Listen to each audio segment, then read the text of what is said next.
Welcome to the Read Your Keys podcast. I am your host, Joe Lopez. And as always, if you're enjoying the content, don't forget to like, smash, and squish those subscribe buttons. We're on iTunes, Spotify, and YouTube.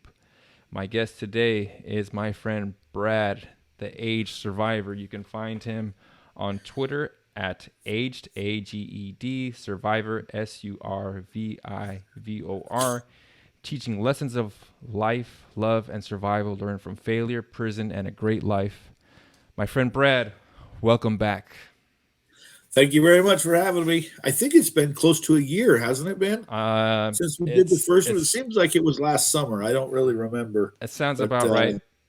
Busy with life, right? So like just time flies. It could have been last summer. It could have been last week. That's kind of how it goes.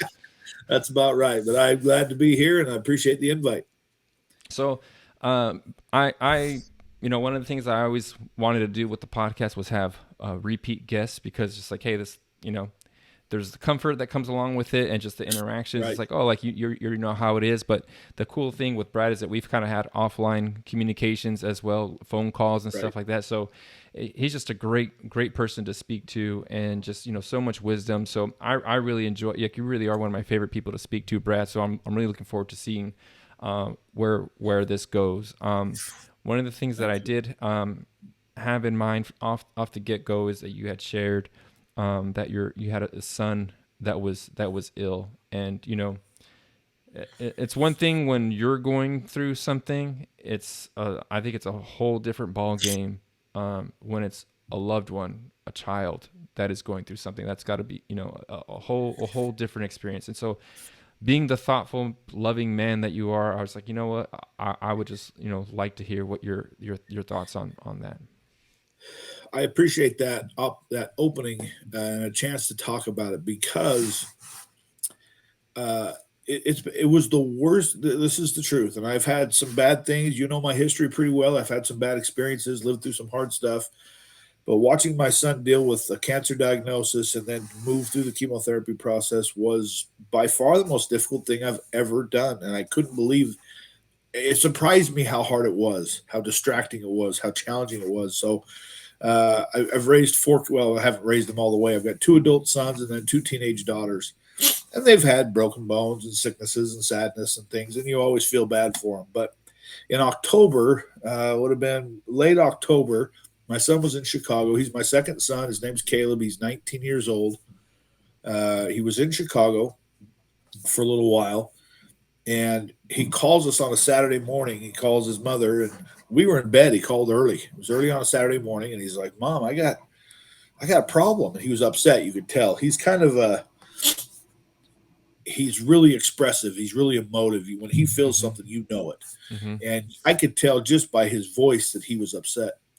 He says, My left testicle is like huge.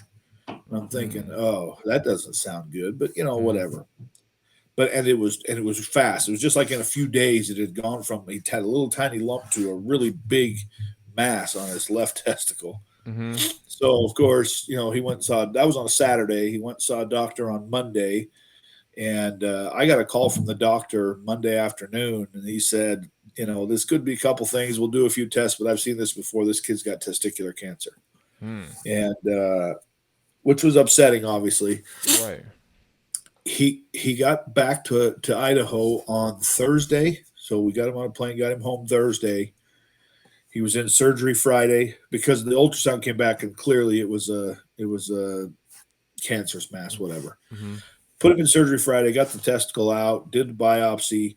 The following, maybe Thursday, so it's probably been a week and a half since we first took the call from him. We got the call saying, this is malignant and it's a super, super aggressive, fast growing cancer. Hmm. They did a scan of him and he had it from his groin all the way up through his lungs. It was two different types of carcinoma, one that's super, super, super aggressive and can even cross the blood brain barrier, which was a Mm-hmm. big deal. I'd never heard of that Mm-hmm. before. So Right. it went from kind of concerning to very concerning, life threatening, perhaps.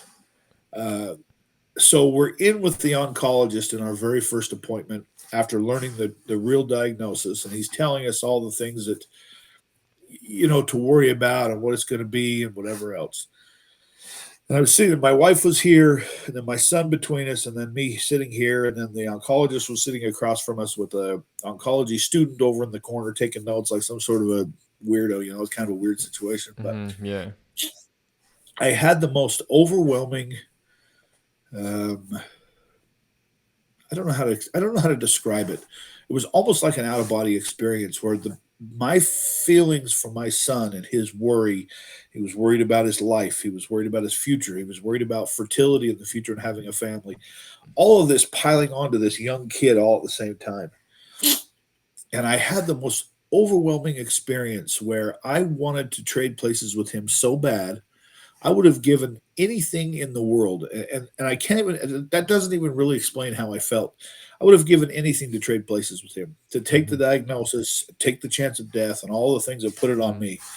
It was really a strong feeling to the point where I got really emotional sitting there. We were just talking about scheduling and whatever at the time. Mhm. The doctor kind of looked at me sideways, and my wife looked at me sideways, but that was a that was the beginning of what was a severely emotional experience for our whole family. Mhm. And I mean, the long story short is he entered chemotherapy. One of the good things about that particular type of cancer that he had is very aggressive, but it's also very susceptible to chemotherapy. Mm. And so, we got a lot of chemo's bad. Don't do this, do the other thing. But we felt really comfortable with the doctor, and he said, "This is what the numbers are. These are what the stats say." So they gave him a very, very heavy dose, 5 days. So he did 5 days on up at the cancer center, and then he'd have 4 weeks off, Okay. or 3 weeks off, and then 5 days on and 3 weeks off. And Mhm. he cycled that way from early November until February.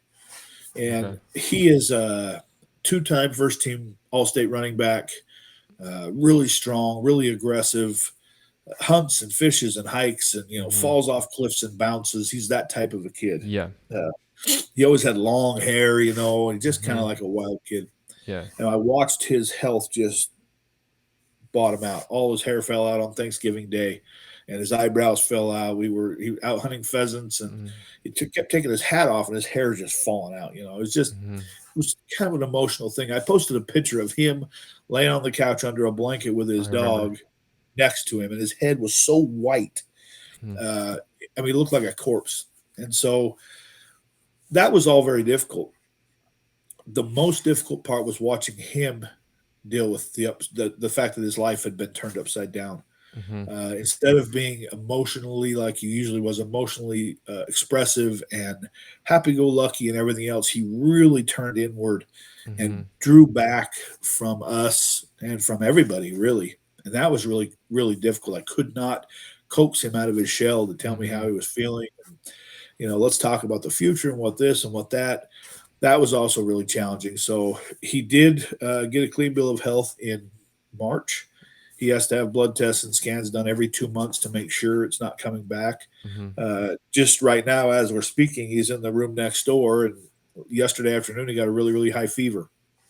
So, because his immune system was destroyed by the chemotherapy, and it's coming back, obviously, Mhm.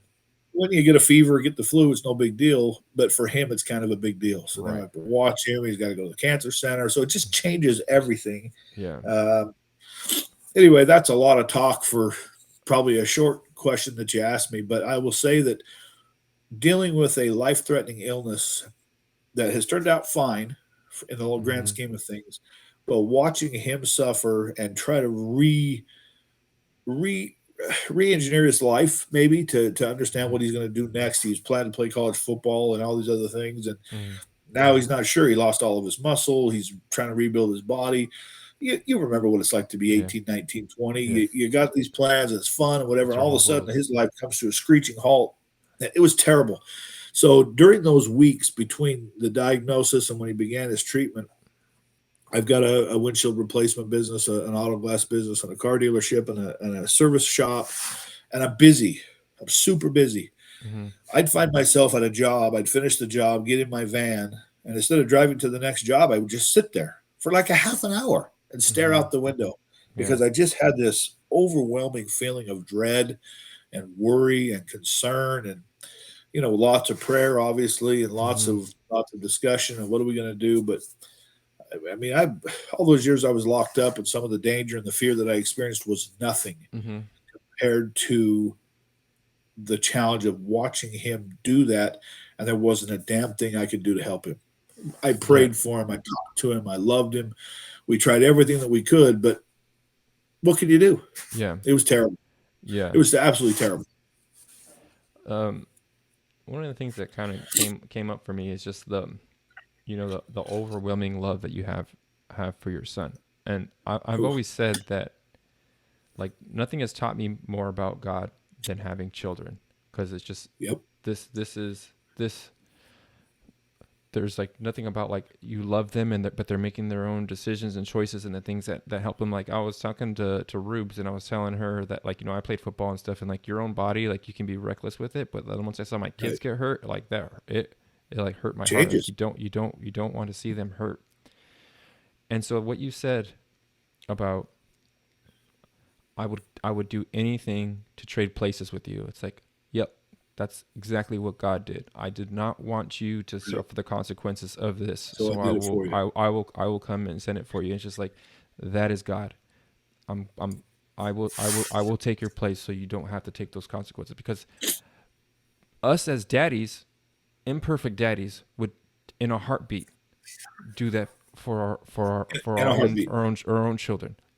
Very imperfect, prideful, Right. arrogant, selfish, Doesn't matter. all those things that I have in a heartbeat for my child, and you, like, right there in the spot. I haven't, but I know what you're talking about. It's just like I do Yeah. not want you to have to walk through this. Yep. I've had a chance to live my life and make my decisions. You're young. Exactly. The future is ahead of you. I don't want you to Right. have to worry about any of that stuff. You're only, when you're 18, 19, you think you're old, but it's like, dude, you still have like, Just there's a start. lot. Yeah, you're just you don't say you're a baby, but like there's just so much great things ahead for you. Yep. And so, I, go ahead. I appreciate you mentioning that about God. So I had written in my journal that same day, that night, about that experience in the oncologist's office, and I had written something to the effect of, "I now understand God better than I did this morning. Better than I did yesterday, because I got a little bit of a glimpse of what it might feel like to want to take away the pain and suffering of someone that you love Mm-hmm. in a way I'd never felt before." And so that was a unique thing. It was a real glimpse into what I think. I'm not a theologian. I'm not even all that religious. Maybe Mm-hmm. I am. I don't know if I am or I'm not. But I did have a moment of clarity where I thought, "Gosh, I understand God better now than I have ever understood in my life because of that experience." Yeah, and so, one of the other things that came up, like, I know your son, wants to play, because that's at that age, like that is like everything. Like, you want to say that's your identity, but like, everything you Kind do of. around that time is around sports. So there was a player, James Conner. I think he plays for the Steelers now, but Yeah, when he was at Pittsburgh, he had cancer, and he that's right. came back and played, and was doing really really well. I mean, he's Yeah, playing in the right. NFL now. Like, to go from, Sure. you know college, you think like, oh, like, most people would think like, okay, this is he's gonna kind of play his college days, and Right. that be that. So I don't know, just some encouragement for him, because I know that, Yeah. sometimes that's what you need, like, to go from like, I used to be able to do this, and Right. now I can't even do this. Like, this wasn't even my warm up before, and now, like, I'm Right. struggling with it. Like, that's for an athlete, that's, it's a really, It's a killer. psychological, yeah, Yeah. killer. And so And he you hasn't know recovered. He really hasn't recovered, even though his body's coming back. Psychologically, he's coming back a lot slower than he is physically. Mm-hmm. But I can tell you how sick he was. So he loves to hunt waterfowl Mm-hmm. every second, every day. Doesn't matter how cold it is, whatever. He's got lots of great gear. He's got a couple of buddies, and we go out, you know, shoot ducks and geese and whatever. He wanted to go so bad, but he just couldn't do it. He couldn't carry his gun. He couldn't walk out there. So what we Mm-hmm. did was we'd take him out there in the truck, drive out into the field where we probably shouldn't have been, Mm-hmm. set up the blind like we always would do, and then we would put him in a chair, just Mm-hmm. practically carry him and let him sit in a chair. Mm-hmm. He couldn't shoot because he couldn't hold his gun, but he wanted to Mm-hmm. be there. We'd wrap him in blankets, and he'd sit there, for 2 3 hours while we hunted, Mm-hmm. and he loved it. He appreciated it, but I just watched his mental state drop because Mm-hmm. he couldn't do it physically. Yeah. The football thing was a really big deal. The Well, confidence he stuff, missed football season, huh? yeah. Well, he missed spring ball, and November. then So yeah. Okay. right. Yeah. So Yeah. he kind of he was just out of high school. His plan was to play spring ball and then go through summer and then be ready for the fall. Oh, in And college though. Okay. he's So he got to yeah, play his right. senior year though. Okay. So That's now he's going correct. into That's okay. correct. So he Gotcha. finished up high school, and then it was first year of college that he missed. But it's been interesting to watch his confidence, which was at an all time high. When he graduated from high school and was going on with Mm-hmm. his life and had some Mm-hmm. plans, to just he just doesn't have it even now. Here we are, months removed. He's feeling better. He's doing better. He's got a good job. He's getting into college. He's doing things that are good. He just doesn't have the same level of confidence. He just can't seem to recover, and I don't know what to do for him. You know what I mean? I do not know what to do for him to help build him back up. So I'm hoping he can have some experiences that'll rebuild the confidence he had Mm-hmm. before. So it's a tough deal. It is a Is tough he deal. able to go hunting right now? Is he kind of Yeah, working his yeah. way So back he, on he's that? pretty Yeah. healthy. He go out and like next week on let's see Wednesday we're headed to our cabin in Island Park. I always post pictures of us fishing on the Henry's Mm-hmm. Fork up there, and so that'll be nice. We'll go up and get out on the river a lot. He's capable of doing that sort of thing now. He's Yeah. pretty healthy, really. He's really Yeah. pretty healthy, but boy, his mental state is coming back so much slower than his physical. Well, I think that's always the case. I think if it was like a knee or something like that, there's lots of stories of that, and there's like a rehab process for that. Even Yeah, though like it can be psychological, but like you know, to hear the things that he heard, right. like it's one thing to be like, hey, your knee's messed up, and you're gonna have Yeah, rehab for 6 to 12 months, that whole thing. right. Um, but to be like, hey, your fertility might come into question, your life is into question. Yep. That's That was that's the that's gonna biggest wreck thing you. for him, Joel, was fertility.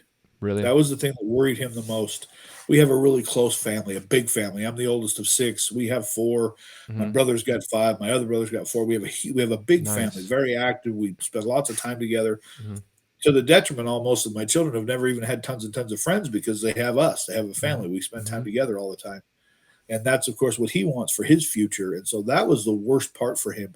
So he had to go do sperm banking, all that kind of stuff, just in case. Mm-hmm. Uh, he was so worried, one, that he'd never be able to have children. That freaked him out. And two, he worried that girls would be less interested because maybe he couldn't have children. So Mm-hmm. he kind of had that whole. Yeah. Uh, that was the worst part of all the things. I think that was worse than worrying about death. He's got strong faith, and I think he was comfortable with his own mortality.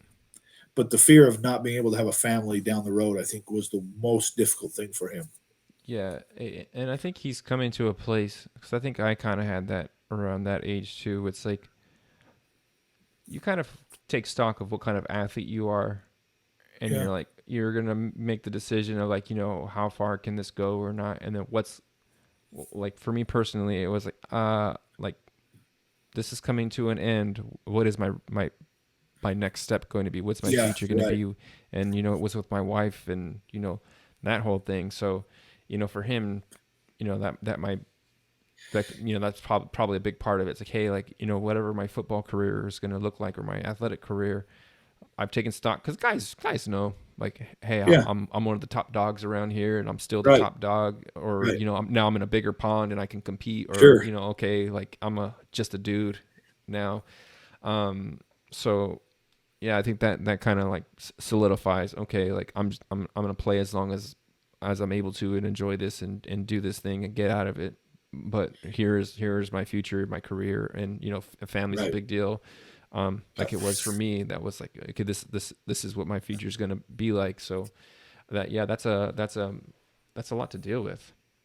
A lot for a kid, a lot for a kid that he wasn't ready for it. It came out of nowhere. It went from Hmm. nothing to something big really fast. So, Yeah, because uh, I mean I knew from what you posted, but I'm not one to pry in before the show. I always ask like, hey, is this cool if we talk Yeah, of about it? Because I course. never want to be like, give me the details just because it's just like, like, you know how I am, man. Like I don't try to pry Yeah, on anybody. I didn't know it was that intense because you hear it's like, okay, yeah, he's young, he's got some things, some cancer, so yep, it's like, okay, they probably did a surgery and some treatment, but to yep, hear the whole backstory, it's always like, yeah. oh wow, that is intense. That is It crazy was intense to intense. hear those things. It was an intense stretch for our family. It Mm-hmm. wasn't just for him. So all of my children were affected in different ways, Yeah. which is so interesting to watch my Mm-hmm. daughters and how they struggled a little bit with that. And Mm-hmm. my Because it's the wife, boys and the obviously, girls for you guys, right? it is two boys. Okay. My boys are 21 now. They're 21 and 19, and my girls are 16 and 12. Okay. Yeah. And so it was really interesting and heartbreaking to watch the girls Mm-hmm. worry. Mm-hmm. We'd be sitting around the table or sitting watching the movie, and you'd have both of them on either side of him, just touching him, just so they Mm-hmm. were kind of close. There was just Mm-hmm. it was really unique. At the same time, my daughter, who's 16, had to have back surgery. She broke her back, poor thing, years Mm. ago, and got progressively worse, and so they couldn't get it to fix. So in January, she had back surgery. In fact, we've got a picture of the two of them sitting on the couch together on his last day of chemo, and her. What was it? I can't remember, but it was just a tough stretch. Yeah. My business went through a real swoon where I had I had done tons and tons of work for three or four of these large businesses, like 3 months worth of work. It was it was a lot of money. It was 40 or 50 thousand dollars in accounts receivable, and all of a sudden I couldn't collect it. Mm. It was the weirdest thing. It was, we had to sue one and we had to chase the other, and it was just a Right. nightmare. So I had this stuff going with my son, I had stuff going with my daughter. All of a sudden, I had a cash flow crunch. It all Yeah. happened at the same time. It was, the whole saying of it rains, it pours. It was Mm-hmm. pouring for a Yeah. little while, and Yeah. here we are now. We're ramping back up out of that. Everybody's feeling a little bit better. My daughter's going to be able to play soccer this fall, and Great. That's good to Caleb's hear. Caleb's doing better, and business is fine, and whatever else. But it was a tough stretch. That stretch from November to February was a real crucible for our family. So Yeah. it was a challenge. That really is. I mean, people. Well, let me ask. The financial stuff, was that as big a deal because everything else that your son and your Uh, daughter were going through? I mean, I it's am still one of those. sure. I, I mean, obviously, finances are killers. When your Yeah. finances are bad, you're stressed no matter what. Right. I'm sure it was way worse because of everything else we were going through. Yeah. I was scattered. I was not as focused as I should have been. It was just tension and worry and that underlying dread we kept feeling all the time. And then the Mm-hmm. finances was on top of that. It was terrible. It was terrible. It was a hard Christmas. Yeah. And Well, I yet mean, the here's what's interesting. Thanksgiving, seeing your son his hair fall out. Yeah, That's on gotta break your Thanksgiving Day, heart. that was Yeah. terrible. And I was surprised how much that affected him psychologically. Anyway, the cool thing about this experience, one of the many lessons, so you get into the holidays, Christmas, New Year's, it's a fun time for our family. Everybody's here. We had to be cautious because we couldn't have a lot of people around and that were sick. Mm-hmm.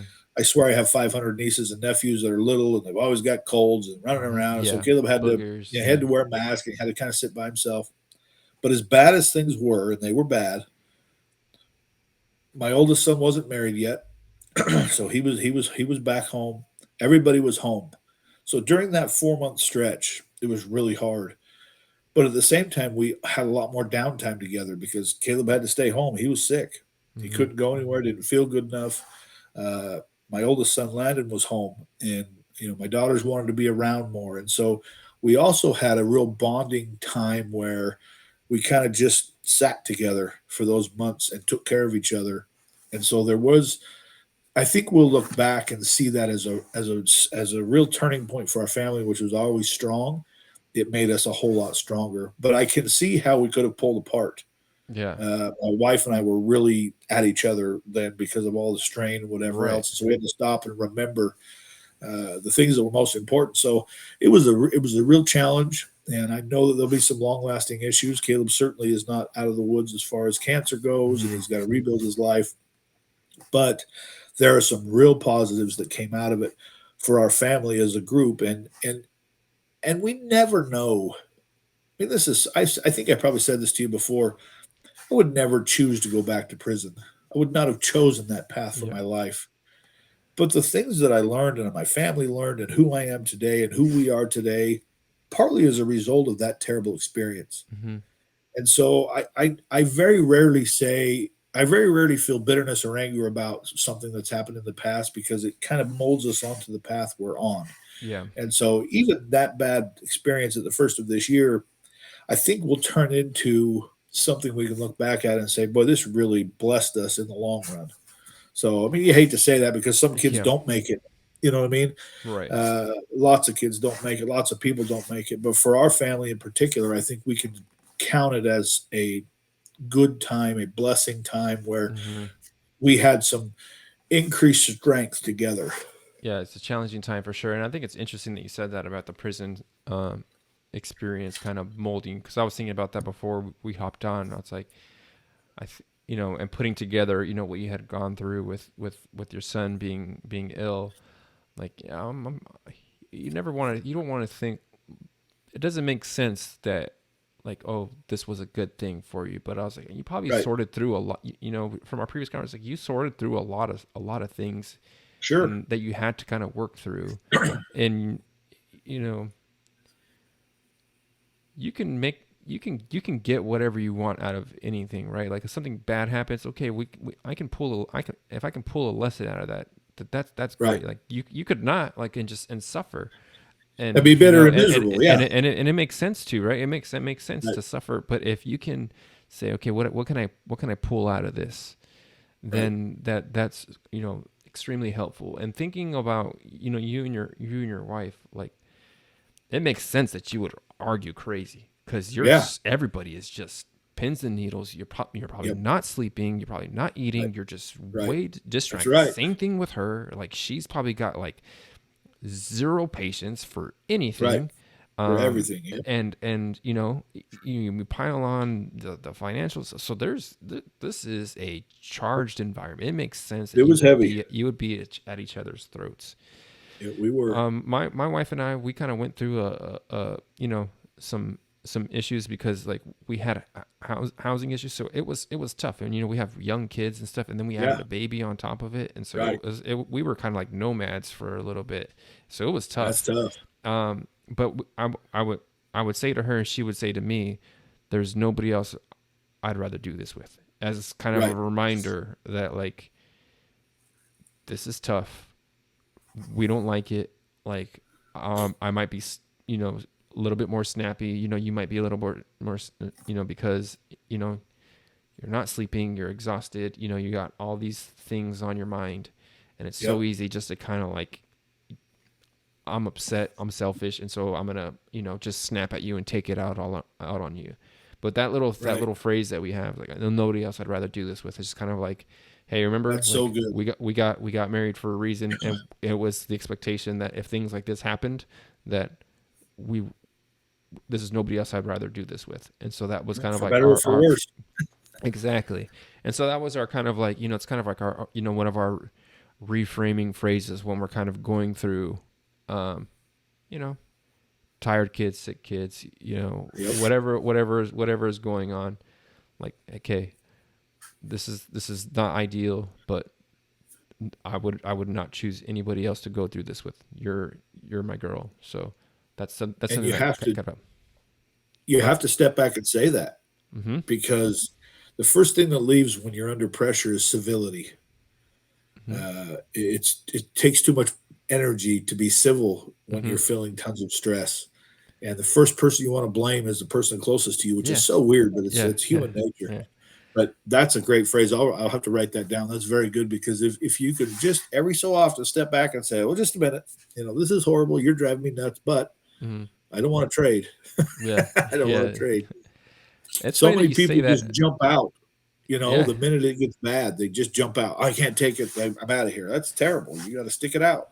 Well, I think a lot of it too is I had good parents and I saw them struggle and they made Sure. it, and so it's like okay, if you're going through a rough patch, I've seen it done before, so I can do it too. Right. And I think I've got more tools than they did. Thank God. Like Sure. so it's like okay, like we can make it through. Like I think there's different challenges being married in 2020 than 40 years ago, but still, Sure. there's everybody goes through their challenges. I think it was interesting what you said about like when the pressure rises, the civility goes away. I just think, this Yep. goes back to football. That's why I liked it, because there's no civility. It's just like, man, you missed your assignment. You're a dumbass. Like, go, Yeah. It's get your just shit, get on them. get your stuff together. Like, and so like that's part of what I enjoyed, and so that's why I have to be careful too, because Right. that's probably how I would talk, but I'm not gonna, you know, I'm gonna, I could tear down my wife. It's like that, that's a lose. That's lose lose. I There's might feel lose good. lose. I might feel good in the moment just to kind of like let off steam or whatever. But now Right. I've torn her down. So You know, um, being aware of that. that's a good state. That's a good point because I've said this before. I write about it. I've said it. I'm sure I said it when we talked. Part of the thing that's made my wife and I successful during all of our challenges is we're pretty brutally honest with each other. We don't sugarcoat. We don't hold back. If I feel like she's doing something that I think is detrimental to the family or detrimental to her, I don't like it, I tell her, even if it's rude, and Mm-hmm. vice versa. My wife is wicked sometimes when it comes to telling me how she feels, and I usually earn it, right? Mm-hmm. But we have learned to navigate that brutal honesty with civility. You can Mm-hmm. have a frank conversation with your spouse and say, "Here's some stuff that I can't stand this, and this, or Mm-hmm. whatever," and she can say the same to me. But it has to be done not in a football coaching style, Right. as Right. you said. Right. Right. You can be. You don't have to be weak and milky and give in all the time Mm-hmm. uh, and never ask for what you want because you're trying to be a nice guy. That's not required, but you can be strong and assertive and aggressive and ask for the things you need and want. But you can do it in a civil manner so that it doesn't deteriorate into Yeah. tearing each other down. There's Yeah. a fine line there. Yeah. And I think that a lot of that is probably learned, because the Yeah, way I right, talked at the beginning of our relationship is much different than now. A lot of it comes right. through learning and taking the time to actually like learn about her and how Sure. she needs it, because it's great that you understand your wife, but like somebody else is like, oh, that doesn't work. But the bottom Yeah, line though is that you do need to be honest, but you need to deliver in a way that they're going to receive it, because right, like whatever you say, it can be 100% true. But if you don't give it the way that they can then take it, then now right, you're just gonna add arguments. I right. think this is a perfect segue now into Okay. your your your your your baby boy, your Yep. oldest is a married man. Did that? He's a married man. I mean, I kind of want to. What did it come up like quickly? Did you see it coming? Like, did you know? Because I don't want to pry into his stuff No, either. it's okay. So It's okay. okay.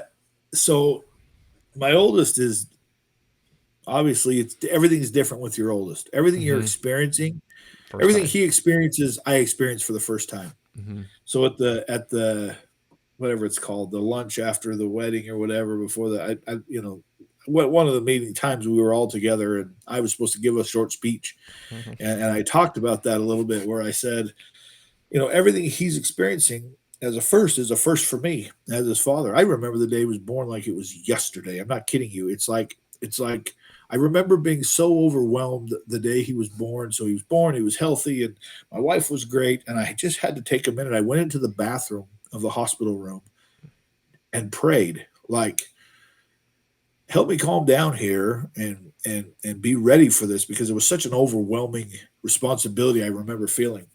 So you watch them go through all their stuff. Well, last fall, it was before Caleb got sick, Landon started dating this girl who he did not like. It's the funniest thing.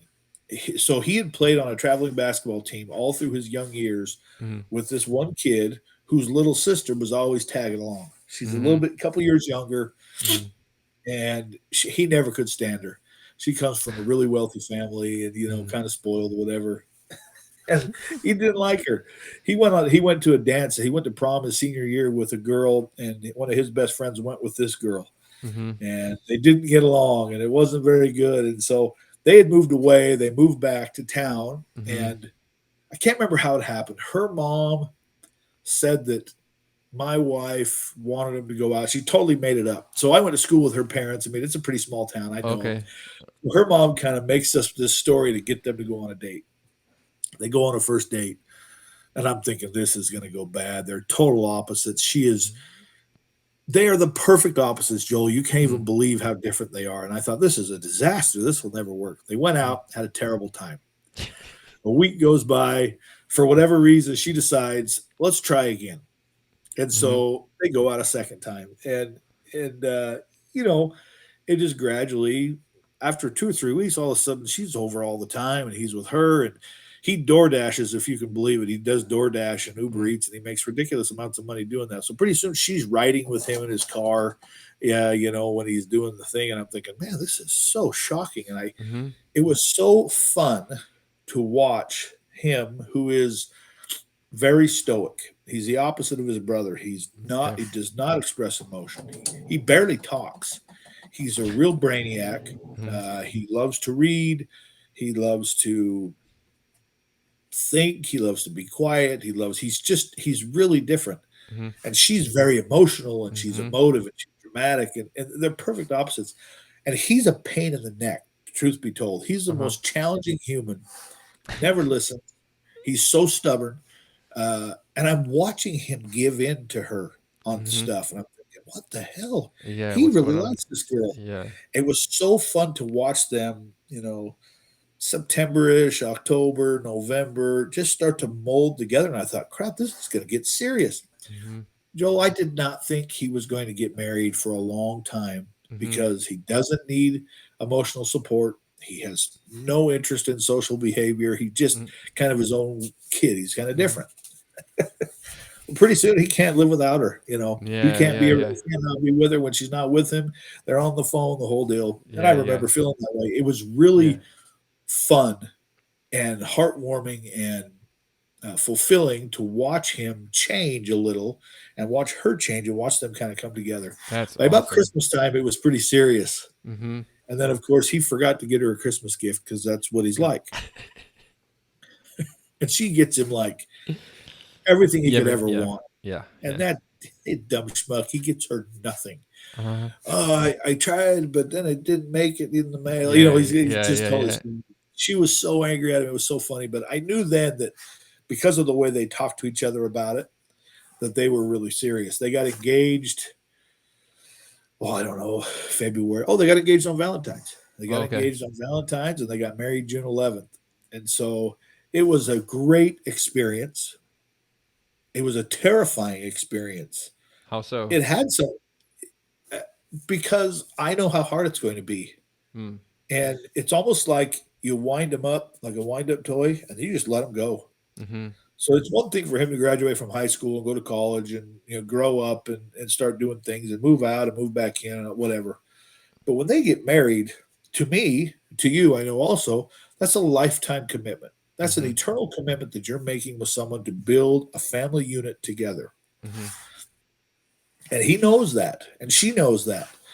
And it's terrifying to watch him just go and try to work it out, I guess, Yeah. because once he's there, and they live here in town, they come over all the time. They've been married 3 weeks. They don't have air conditioning, so they hang out here in the evening because it's cool, whatever. Mm-hmm. But it's been both heartwarming, fulfilling, exciting, happy, and terrifying all at the same time.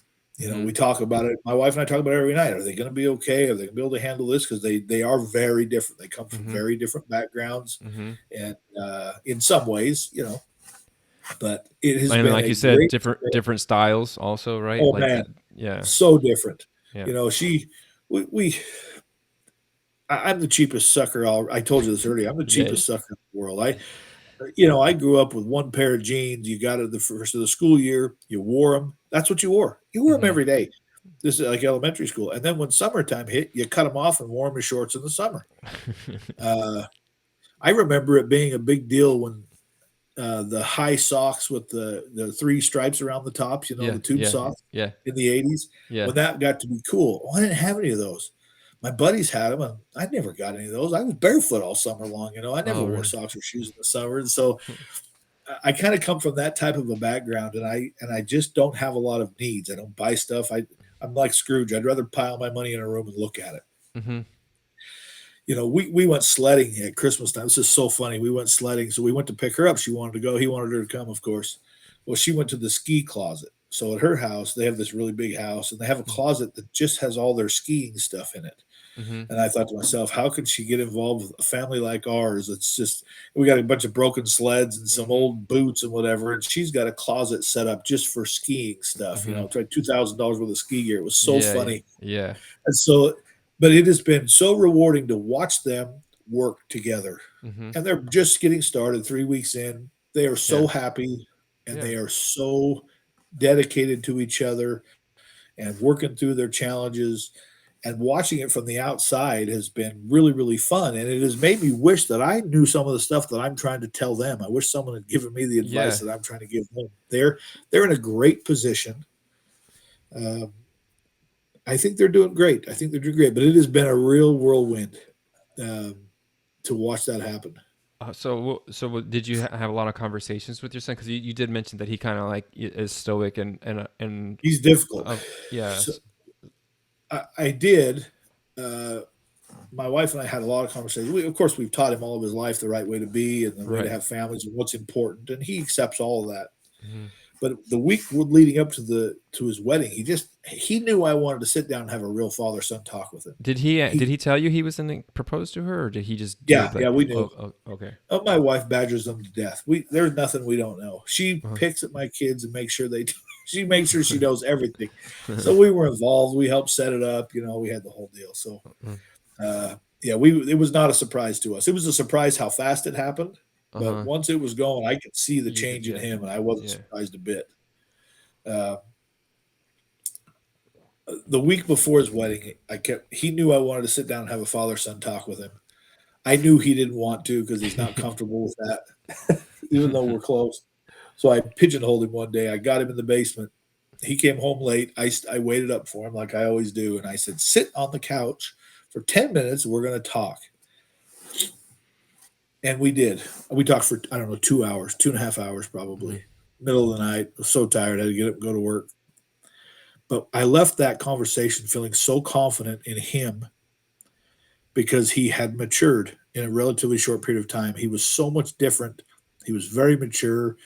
He had excellent questions for me. Mm-hmm. We talked about lots of different things, and um, he was different, and Mm-hmm. that was really rewarding. And I felt really confident after that about how it would go. Did he ask questions about like, you and your wife and like challenges that you had gone through and to what to Yep. expect, or like, yeah, I mean that's super valuable. I like my dad went through some health, so I didn't have that, just like you didn't have like anybody talk Right. to you. It's just like I'm ready to go, so I'm gonna go, and I'm gonna Yep. seek out, maybe that's why I'm so family, like I'm family oriented. I think because I came from a good family, but also it was like, Right. uh, this matters to me, so I have to go figure it out. But I think it's Right. wonderful that your son, had those two. I mean, he's had you and your Yeah. wife his whole life. So Yep. that's the example. But to have like that, those 2 hours, like, hey, what do you want to know? Because, Yeah. you know, uh, I was talking to somebody, and they were shocked because their son had gotten married, and they were having an argument with their wife, and they got really scared. They were like, oh, I'm in trouble, because he had never seen his parents argue. So it was very new to Right. him. It was like, I Huh. never saw you guys argue. And it's like, oh, we always argued behind closed doors. Like, we argued all the time, Right. but we just didn't show you guys. So it was like things like that. It's like, oh, like, so me and my wife, we'll, depending on the severity of the argument, it's like, yeah, get away. But most of the time it's like, hey, Sure. we'll talk here. But, um, just things like that you don't ever think about, because like to me it's No, like, you yeah, don't. it's not smooth sailing. This is like, you know you get on a boat and you're going across the ocean, like it's not going to be nice and breezy. You're going to have stormy seas. And so when that comes, it's like, okay, this is just, we're going to navigate through this. We're off course, Right. so we're going to course correct. But I think it's super important now, because I think the message that a lot of young people now. Like I was talking to Rubes, and she was like, "Yeah, all the stories that we get, it's just that marriage is terrible. It sucks. Yeah, It right, having babies, it sucks." But your family is telling that a different story, and your son is able to ask those questions. So I think is it's right. so good for him and their marriage. We had some good opportunities during the engagement where there was some miscommunication between us and her parents and her and us and him and her. Mm-hmm. And I don't do that. If there's problems, we fix it right now. Mm-hmm. I don't text her about him or text him about her or Mm-hmm. text them about them. I don't get into that shit. Mm-hmm. I'm straight all the time. Mm-hmm. So I had the two of them together, and she was not super comfortable with this at my house. And I said, "We're going to have a conversation about what's happening here. We're Mm-hmm. not. This is not the way to start a marriage with all this he said, she said, and Mm-hmm. miscommunication and drama. There's plenty of drama anyway in life. We're not going to Mm-hmm. generate more by bad From communication." us, yeah, Yeah. And yeah. so we had really good conversations about how you communicate in a marriage, how to communicate with people, so that you avoid so many of the disagreements, even in a marriage, or just because of poor communication. Mm-hmm. Maybe you need something and you don't, and your wife doesn't know you need it for Mm-hmm. a long period of time. And eventually it blows up because you never communicated it. She didn't understand it. So much is because of bad communication. Mm-hmm. And it was such a great conversation we had with them. And I thought that was really great. And since they've been married these few weeks, I think they're practicing that. And in our, I don't know if we did it right with our children, but we kept almost nothing secret from them. They Mm-hmm. knew about my businesses. They knew about the financial things. They knew about the times we were disagreeing with each other. We never had major fights. We didn't yell and scream and curse. We didn't have a household like that. But I think they got, and then of course I get hauled away from the Mm-hmm. family.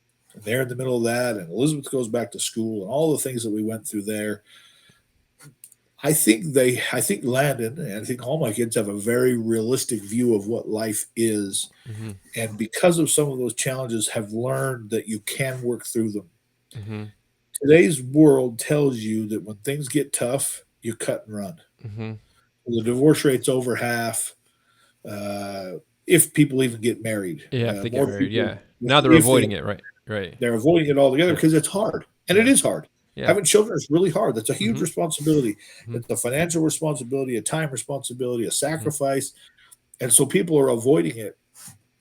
And uh, what they have to learn, I wish they could learn, and I hope my children have learned, is that when things get tough, as you said earlier, you remind yourself, we're in this together. I chose you, you chose me. We're not just going to cut and run because you hurt my feelings Mm-hmm. or whatever. We're going to work through this together. Even in extreme cases, and I'm not saying you should stay in a bad marriage. I'm not against Yeah. divorce in Right. general. I mean, if you're in a crappy marriage and your life is horrible, then you don't stay, whatever. Mm-hmm.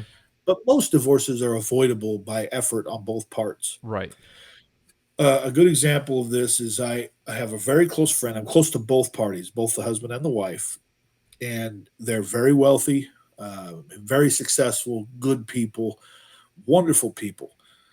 For whatever reason, his wife had an affair Mm-hmm. with another couple, with a man that I know. I know both parties. Very difficult situation, Right. devastating situation. Yeah.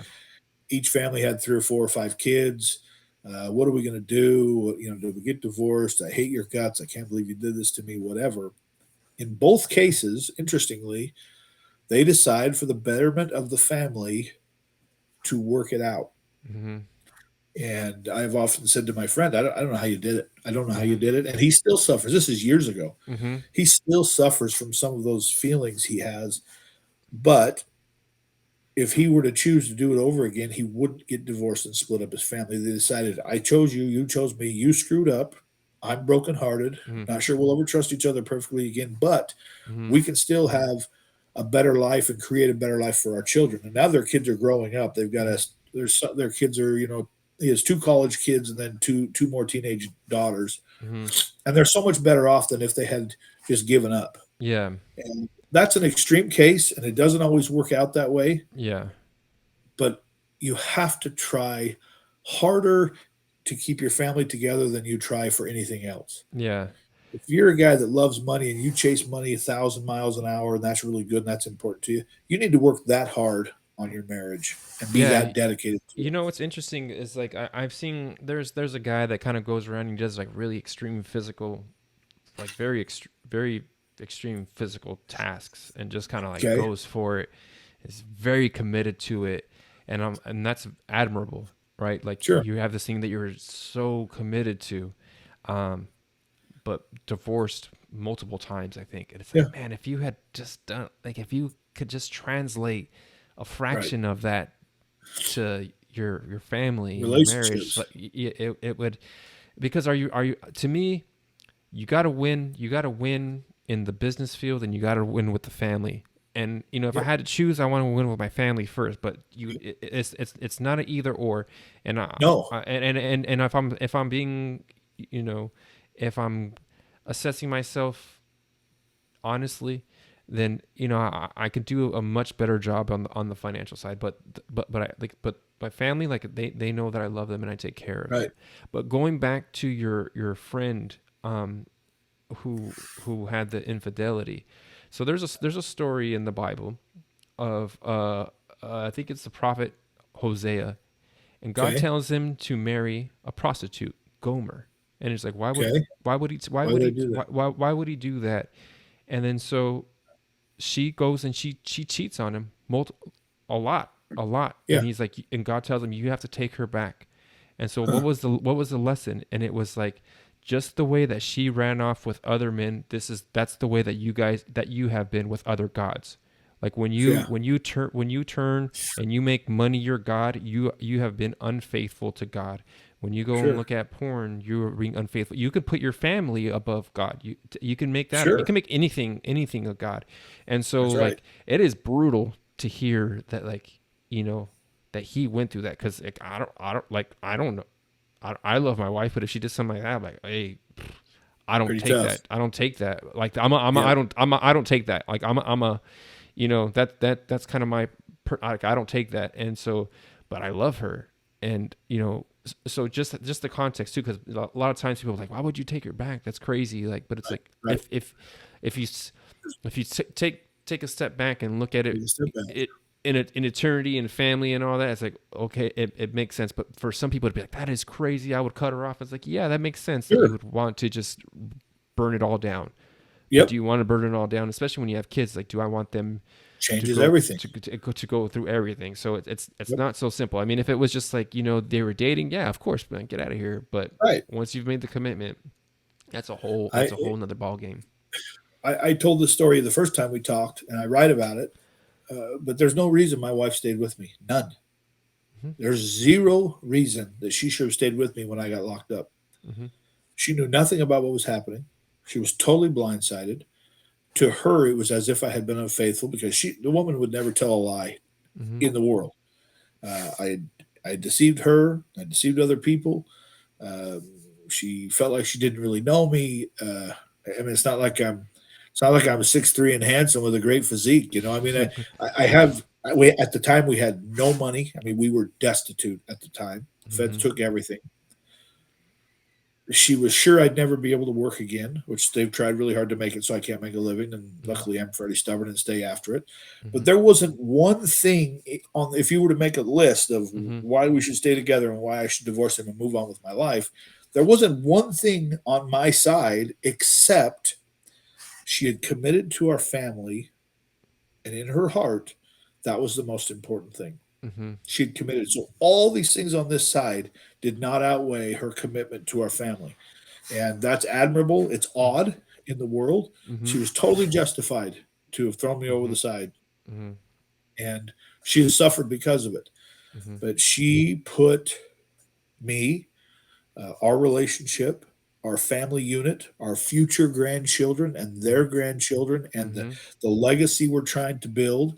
She was able to step back from all the shit that was flying around and uh, and put that bigger picture in the forefront. Yeah. And uh, that's a miraculous. First of all, I'm not Hmm. sure very many people could have done what she has done, uh, and it didn't make her life better from the standpoint of she still had to raise her children for those years by herself.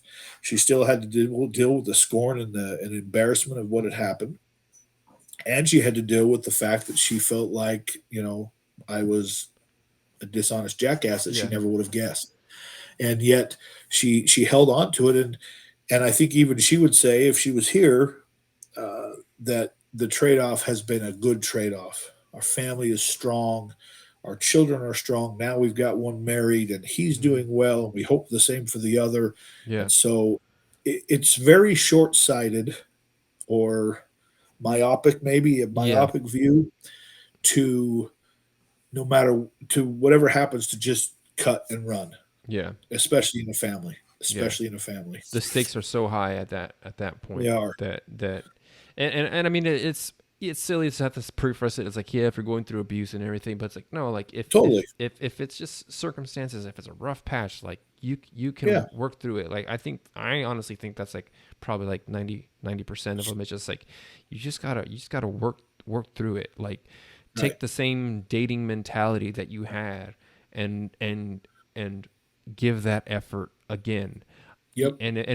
But it makes sense because and I was talking to David, and it was like, at the beginning it's like it's the fun stuff, the honeymoon stage, and then you get Right. to kind of the plateau phase because the man is trying to build his business and make headway in that, and then you have kids, and so wives are dealing with that. So yeah, you're not able to kind of like take a random drive on a Thursday night to go look at the stars and be romantic. Sure. It's like, no, you got Can't kids to do it. put to bed, you got dinner to Yep. make, you got dishes to wash, you got work the next day.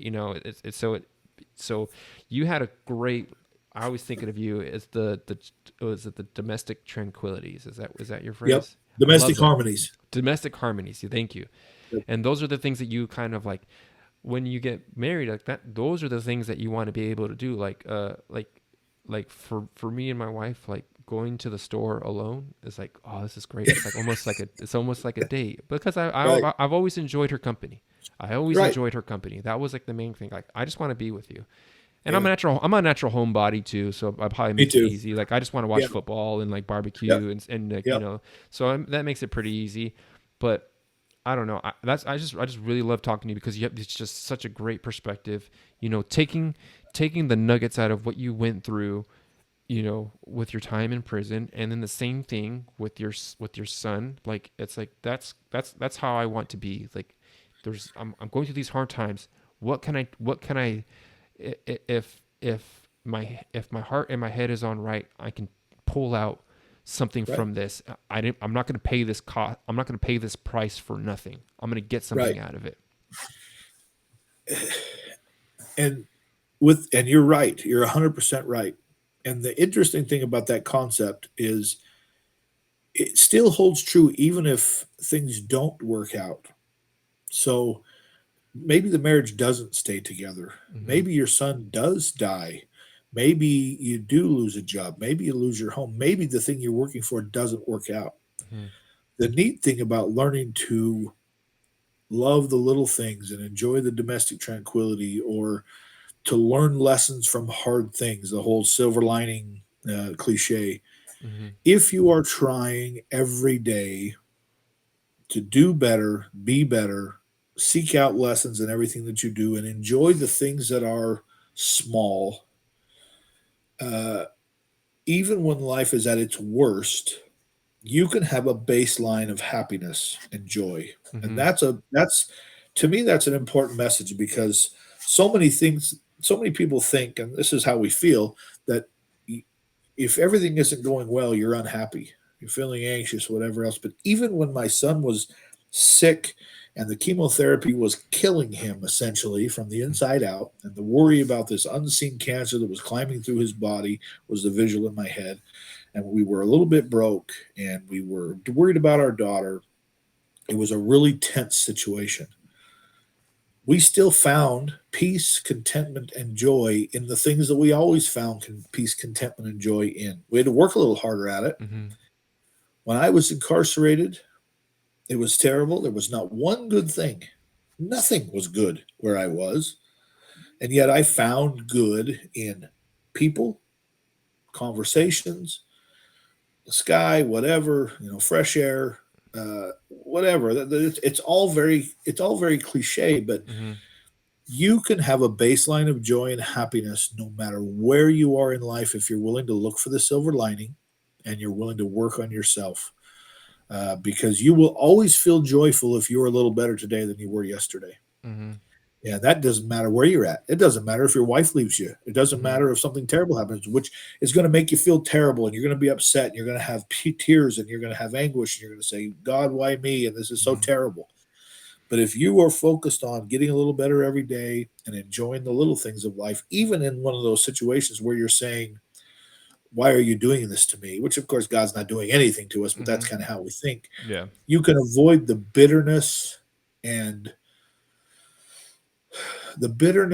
and what's the word? I can't think of the word right now. Resentment. The resentment, bitterness, and then you become so negative, and then you eventually become, so nihilistic. That leads to nihilism to the point where terrible things can happen. But there's joy to be had no matter what. Is what I'm being long winded because I always Yeah. am. But there's joy to be had no matter what, and very little of it has to do with things on the outside. Yeah. The You circumstances. focus on the things that matter, control what you can, and everything else you got to let it go, and then Yeah. you can be happy. That's interesting that that this, I feel like this topic has come up a few times. So I spoke speaking to Thane, everyday workout man, Yeah. and we had this conversation because he one of his favorite books is, I think it is the Book of Joy. It's by the Dalai Lama and Oh Desmond yeah. Tutu, and Sure. so we were talking about the difference between happiness and joy. Happiness is, yes, everything is like lined up perfectly. My son is getting married, business is going great, like Right. money is pouring in, Yep. everybody's healthy and happy. It's like, yeah, you can be, you enjoy that because that's a very good thing to enjoy that. Yeah. But it's that makes sense that you're happy because everything's kind of breaking your way.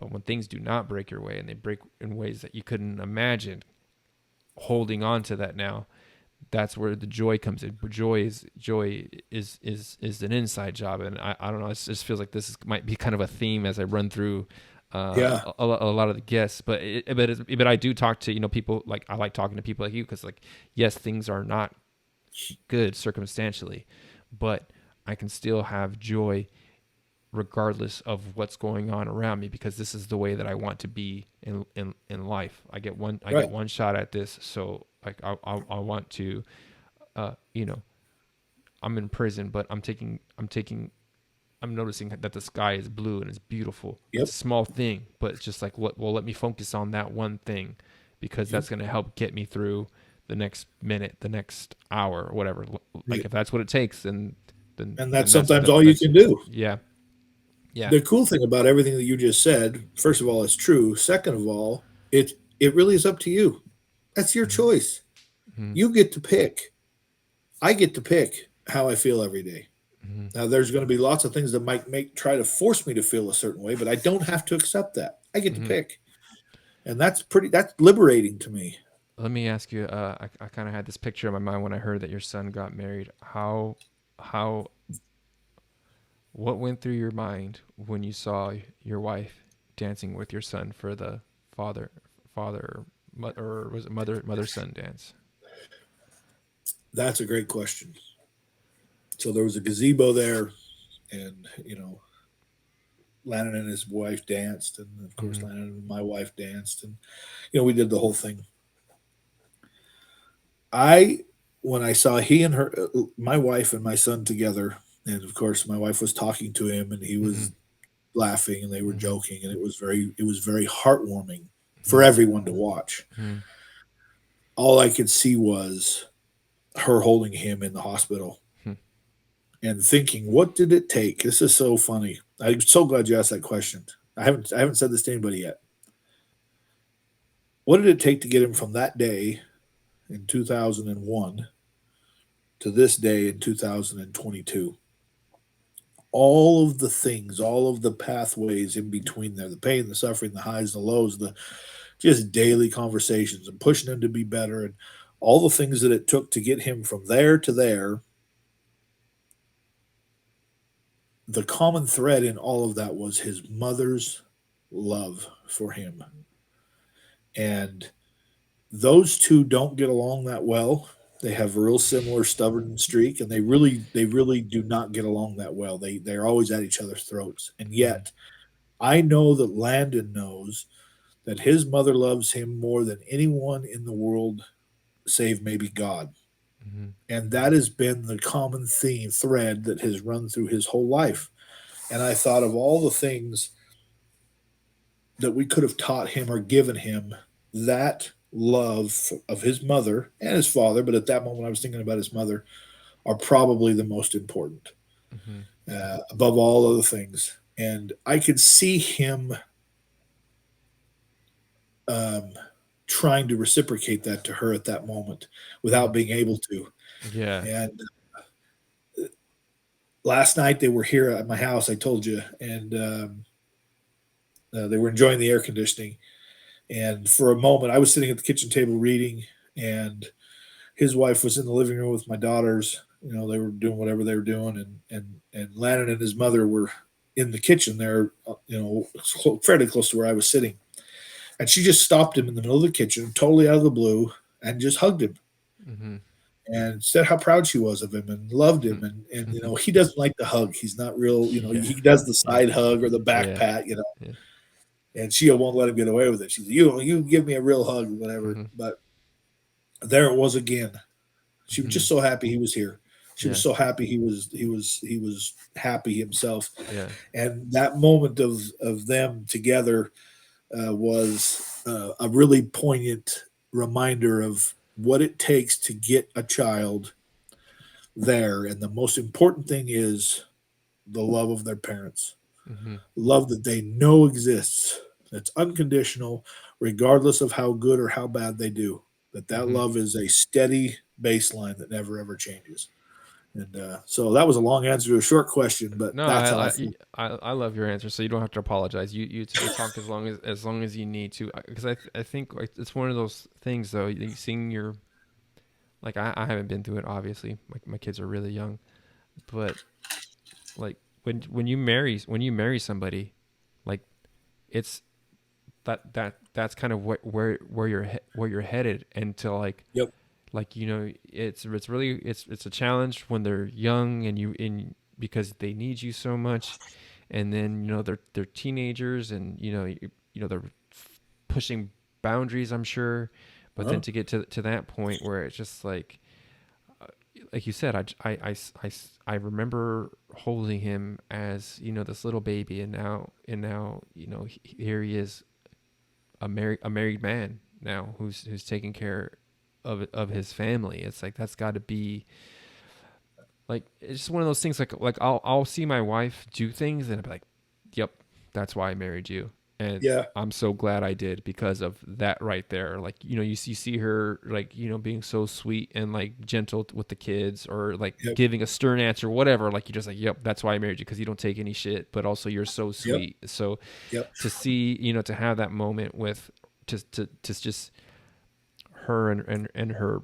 her baby boy, because they're always your babies, right? Like no matter how Always. old, how big, how strong, how Yep. whatever. Oh, no matter what they do too, like you said, unconditionally, always my baby. To have That's that right. moment, to be able to take that in, I think is such a blessing, man. Really.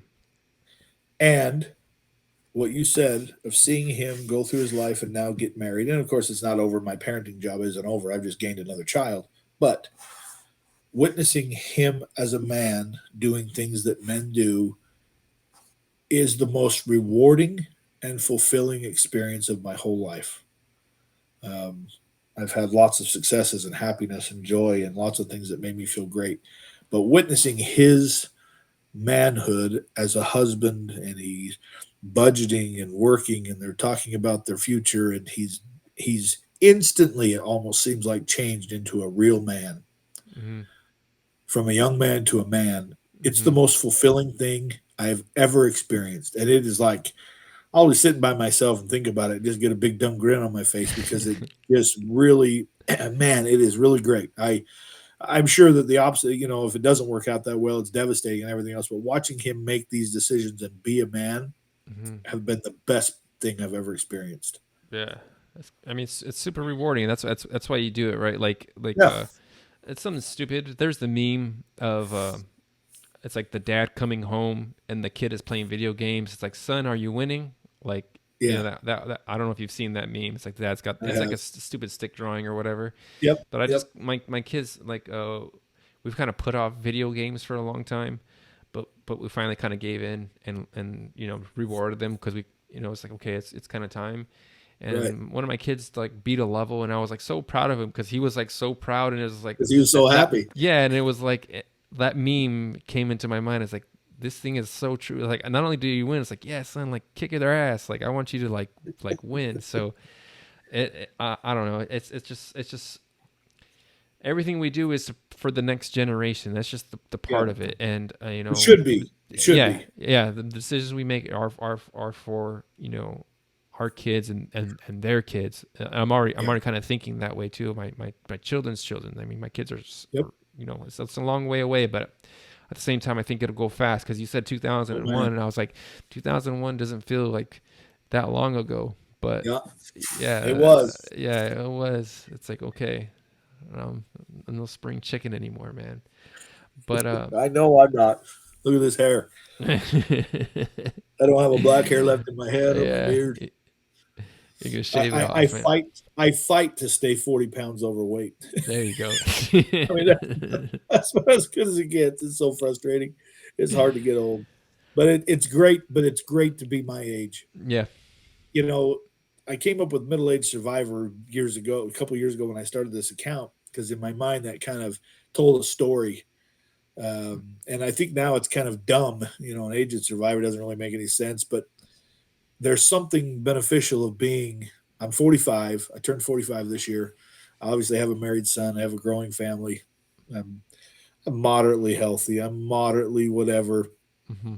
My life isn't perfect, but it is a very rewarding time of life to have survived all the things I've survived and to start to see a few successes on this side. It Yeah. is rewarding to have the gray hairs and to, um, I have arthritis in my hands and I work with my hands every day and I come home at night and ice my fingers and whatever else. And it's kind of ridiculous. But even that, there's joy in being providing for my family and watching them grow. And so being a, middle aged, prematurely gray, moderately overweight dad from the outside looking in, it's like, yeah, that guy's a bum. What guy can't be, what a lame life, whatever. This it doesn't fit the mold of the modern um, glamorous life. But this is the life that Hmm. if I could choose it, I would choose it again. If I had a Yeah. choice, I would choose this life again. And that's, I mean, I think that's where the joy comes in, right? Like if I had to do it all over again, like talk to my wife, like if we had to do it all over again, I would do it all again Yep. as hard as it was. And I think somebody told me something similar. It's like they had gone through something brutal, and it's like if I had to do it all over again, I would. It's like Yeah. yeah, I mean that's the way to live life. I think I think you're right. pull out those lessons, but. I think it's time to wrap it up here, Brad. Any last things? Anything you Oh, wanna?